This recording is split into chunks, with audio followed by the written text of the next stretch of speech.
Comment rendre compte de l'activité d'une source radioactive, c'est-à-dire du nombre d'échantillons qui se sont désintégrés au cours du temps.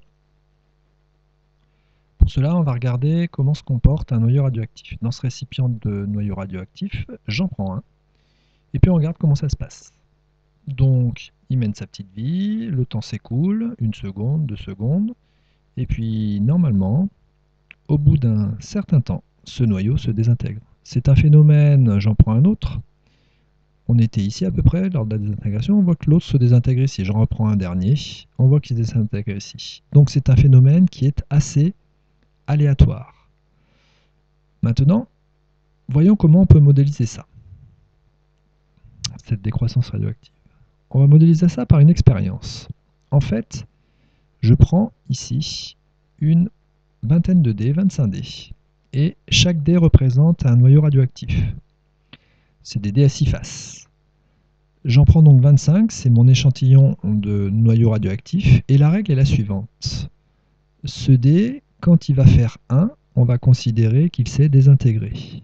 Quand il fera les autres nombres, on considérera qu'il ne s'est pas désintégré. Donc l'état initial ici est à 1, ça veut dire que... Alors la règle est la suivante aussi.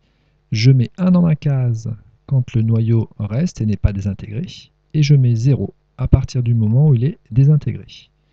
Donc l'état initial, j'ai pas jeté mes dés, tous mes dés sont en présence, donc j'en ai 25, tous les dés sont à 1. Et après je fais un jet, 2 jets, 3 jets, et ça c'est le temps qui s'écoule. À chaque instant, on va dire toutes les secondes, je remets les dés restants dans le jeu. Donc à partir de là, je fais par exemple mon premier jet. On constate que dans mon premier jet ici, tous les dés ici jusque là restent à 1, il n'y a que le dé 25 qui lui s'est désintégré, c'est-à-dire que sa face a montré la valeur du nombre 1. Et donc ça veut dire qu'il m'en reste 24. Je poursuis. Sur le deuxième lancer, il m'en reste 20, ensuite 15, 13, et pour qu'il ne m'en reste plus du tout, eh ben, je vais jusqu'au 20e lancer.